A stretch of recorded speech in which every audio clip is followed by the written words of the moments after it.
থানা হচ্ছে গিয়ে সেবা প্রদানকারী প্রতিষ্ঠান। এখানে যখন মানুষ যাবে প্রকৃত অর্থে সেবা প্রদান করা হবে, তাদেরকে এই ধরনের জমিদারের মতো আচরণ সাধারণ মানুষ এখানে আশা করে না। দুর্নীতি যেই করুক তার বিরুদ্ধে অভিযান চলবে জানান সাবেক মহাপরিদর্শক বেনজির আহমেদের পরিবারের সদস্যরা নামে বেনামে শত শত। আসসালামু আলাইকুম দর্শক, দেশ ও দেশের বাইরে থেকে যারা এই মুহূর্তে আমার ভিডিওটি ওপেন করেছেন সবাইকে অসংখ্য অসংখ্য ধন্যবাদ। দর্শক, প্রথমেই শিরোনাম। ব্যারিস্টার সুমন পুলিশদেরকে উদ্দেশ্য করে এবং আইজিকে উদ্দেশ্য করে বলেছেন যে থানা কারো বাবার নয়, থানা জনগণের এবং জনগণের সেবা দেওয়ার জন্যই থানা। কিন্তু বর্তমানে থানায় যারা বসবাস করছেন, যারা এই প্রধান আছেন, তারা মনে করে যে নিজের বাবার সম্পদ।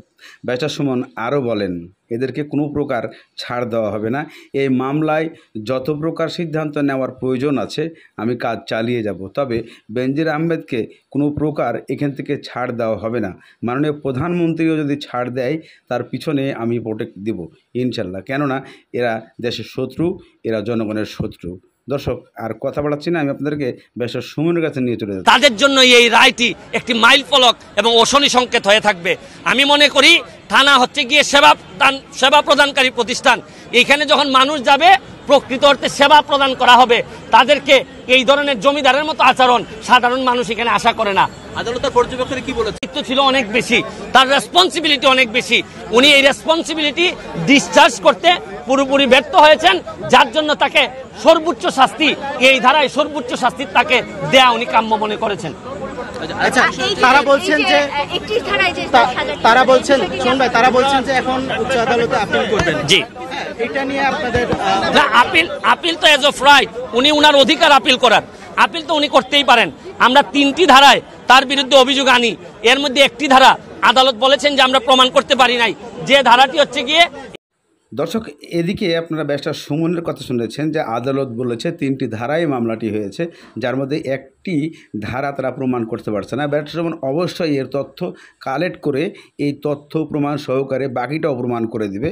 কিন্তু এদিকে ব্যারিস্টার সুমনের এই সমস্ত তাণ্ডবে বেনজির আহমেদ কানাকে হাইকোর্ট দেখানোর মতো কিছু কথা নিজে আলোচনা করেছেন, যে কথাগুলো আসলে কোনো যুক্তিতে কোনো দিক দিয়েই আসেন না, তবেও উনি মানুষের কাছে এইগুলা প্রচার করছেন। চলুন আমরা বেনজির আহমেদের কিছু কথা শুনে আসি, তাহলেই বুঝতে পারবো। বড় চ্যালেঞ্জ আমাদের অস্তিত্বের জন্য, টিকে থাকার জন্য জাতি হিসাবে।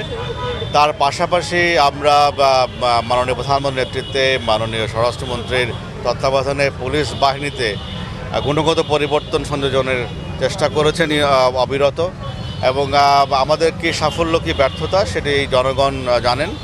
এবং আমি মনে করি যা কিছু সাফল্য সব সরকারের, ব্যর্থতা থাকলে ডেফিনেটলি সেই ব্যর্থতা আমরা। দর্শক, এদিকে ব্যারিস্টার সুমনের কথা আপনারা শুনেছেন এবং বেনজির আহমেদের কথা শুনেছেন, তবে ব্যারিস্টার সুমন কি ছেড়ে দিবেন নাকি বেনজির ছাড়া পেয়ে যাবে? এটা আপনাদের অনেকেরই প্রশ্ন হয়ে দাঁড়িয়েছে। অবশ্যই আপনারা কমেন্টের মাধ্যমে জানাবেন যে বেনজিরকে নিয়ে যে মামলা চলছে, বেনজিরের এই মামলার শেষ কোথায় কি হতে পারে, এবং এই মামলাতে ব্যারিস্টার সুমন কি জিততে পারবে নাকি ব্যারিস্টার সুমন হেরে যাবে, নাকি 3 নম্বর যে মামলার পয়েন্ট আছে, মামলার যে নথিগুলা, সেগুলো কি ব্যারিস্টার সুমন গুছাতে পারবে কি পারবে না? আপনারা অবশ্যই কমেন্টের মাধ্যমে লিখবেন এবং ব্যারিস্টার সুমনের জন্য দোয়া করবেন। ভালো থাকেন, সুস্থ থাকেন, দেখা হবে।